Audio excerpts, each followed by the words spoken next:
If you want to use one of these to record yourself into one of these, in this video I'll show you how.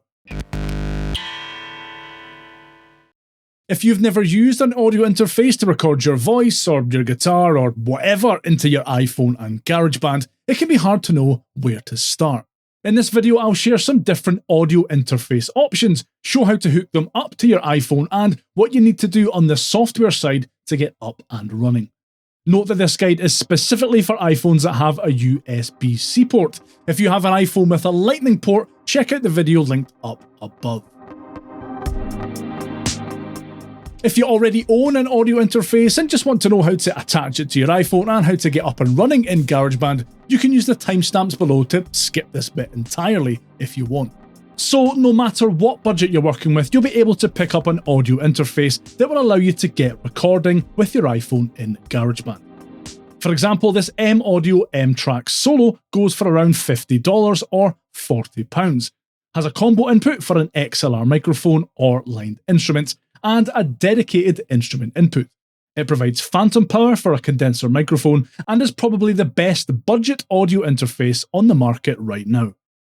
This Audient ID4 costs around $150 or $200, has an XLR/jack combo input, a dedicated instrument input, and is incredibly well built. And finally, this is the Focusrite Scarlett 2i2. This interface costs around $200 or £180, comes with 2 dedicated XLR inputs and 2 dedicated instrument inputs, and has Focusrite's iconic gain halos, which allow you to accurately set your input and output levels. Getting set up is actually quite a straightforward process. In fact, if you have an audio interface with a USB-C power output, like this Audient ID4, you can grab a USB-C to USB-C cable, if you have one, and plug it direct into your iPhone, and you'll be good to go.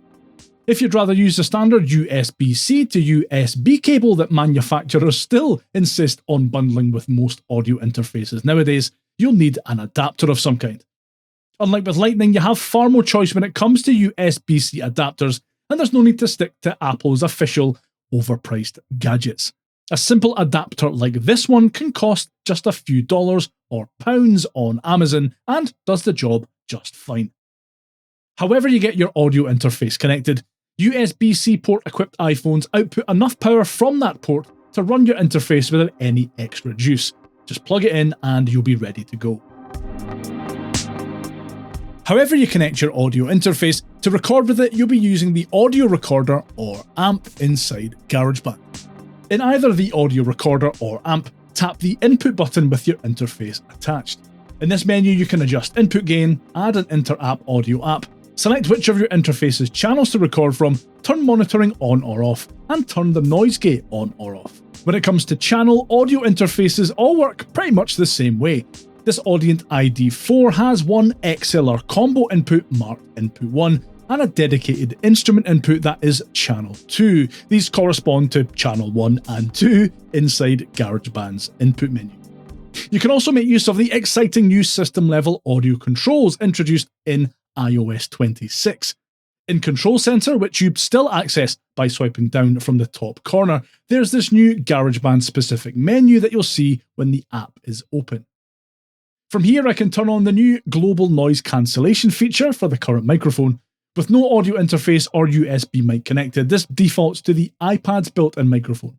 It blocks out ambient noise, which could be handy if you're recording music in an untreated room or noisy environment, or if you want to capture a voice memo while out and about, as the feature is present in that app too. With an audio interface attached to your phone, you'll be able to access this menu, which allows you to switch between the iPhone's built-in microphone and the audio interface on the fly by switching them here. Anyway, with your input selected, you can simply press the record button at the top of the GarageBand interface to start recording. Note that if you want to record for more than 8 bars that GarageBand defaults to, tap on the plus icon in the top right of the screen here. And in the sections menu, section A is the one section created by default, and it's set to 8 bars. If you tap on this, and then select automatic, you'll be able to record to whatever length you want.